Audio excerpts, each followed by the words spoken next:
Chaque fois qu'il retourne au stade Jean-Bouin, Raphaël Poulain ne passe pas inaperçu. Je peux faire une photo avec vous? Oui, bien sûr. Les supporters parisiens se rappellent d'un jeune ailier puissant et prometteur. Aux portes du 15 de France, mais trop souvent blessé. Sa carrière est celle d'une étoile filante. Il dispute son dernier match à seulement 25 ans. Arrivé en 98 à Paris, les choses s'enchaînent assez rapidement. Je prends la notoriété en pleine tronche, je joue, je suis titulaire. Et puis arrive une blessure, 2 blessures, 3 blessures. La machine s'enraye sans véritablement comprendre ce qui m'arrive. Et puis 6 ans plus tard, si on fait le bilan, c'est 6 finales loupées, c'est 6 opérations en 7 ans avec aucun soutien psychologique parce que ça n'existait pas à l'époque. Aujourd'hui, on le connaît surtout pour son engagement. La santé mentale. La santé mentale. Là, cette année, on parle de pensée suicidaire, de dépression. Et ça arrive à tout le monde. J'ai vécu des moments de déprime, des moments de dépression. Je me souviens quand je me pète le bras en 2003, j'ai soulevé le bouclier qu'on gagne contre Toulouse du bras gauche parce que le bras droit est paralysé. Et je sors de chez le neurologue, il est 19h, boulevard Raspail dans Paris, il y a un bus qui arrive à gauche. Et je me dis, qu'est-ce que je fais? Et je suis rentré chez le neurologue, mais j'ai une pensée suicidaire.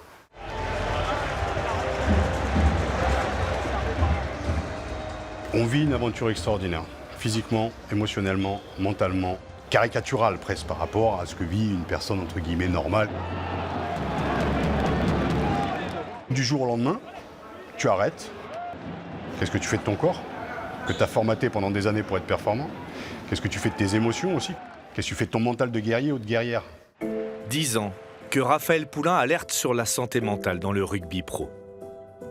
Depuis l'an dernier, avec son association Néo Héros, il collabore avec la Ligue pour une campagne de prévention dans les clubs. Quand on vient de sa cité, quand on vient de son petit village, quand on vient de son île au bout du monde, on est des bonhommes, on est grands, on est forts et ça va. Jusqu'au jour où ça ne va plus et ça amène à des excès. L'idée, c'est de lever le tabou en disant tu soignes bien un claquage dans le rugby, tu peux soigner une dépression. D'autres anciens joueurs ont accepté à leur tour de prendre la parole. Rodrigo Capo Ortega revient de loin et s'apprête à livrer un témoignage poignant devant les joueurs de l'Aviron bayonnais. Dépression et addiction. Donc c'est les deux sujets qu'on a choisis cette année. On va écouter le récit de Rodrigo, à qui je vais passer la parole. Bonjour à tout le monde, bonjour à ceux qui n'ont pas eu l'opportunité de dire bonjour. L'association d'un expert ou d'un professionnel de la psychologie rajouté au récit de carrière d'un joueur emblématique comme Capo Ortega, c'est effectivement, je pense, le bon format. Je m'appelle Rodrigo Capo Ortega, j'étais ancien joueur de rugby, j'étais 2 fois champion de France, j'ai fait la Coupe du Monde en 2003 en Australie. Mais tout ça, c'est pour les paraître. Là, ça ne m'intéresse plus ça. Aujourd'hui, ce qui m'intéresse, c'est l'homme.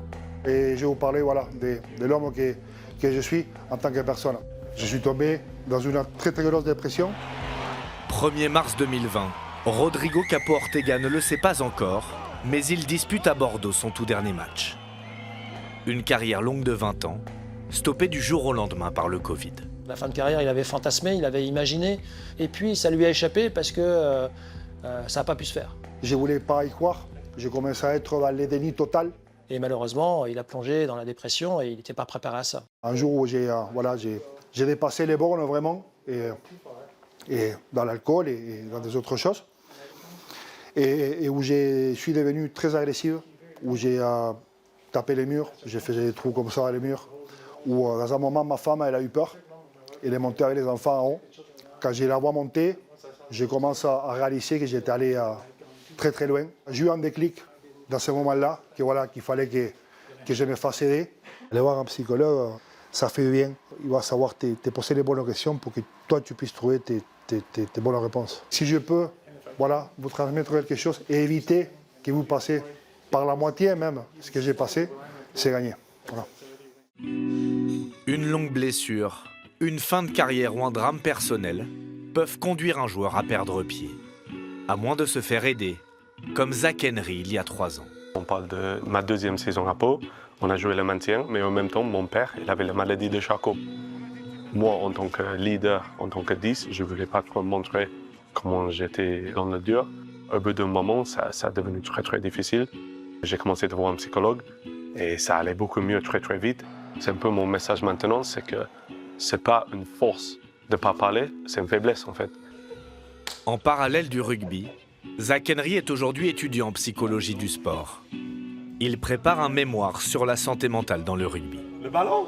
Quand j'ai commencé le rugby, c'était tabou, c'était tu fermes ta bouche, tu fais ton truc, et même si tu as quelque chose qui ne va pas, on s'en fout, quoi. Et moi, j'ai vu une vraie différence entre il y a 10 ans, il y a 5 ans et maintenant.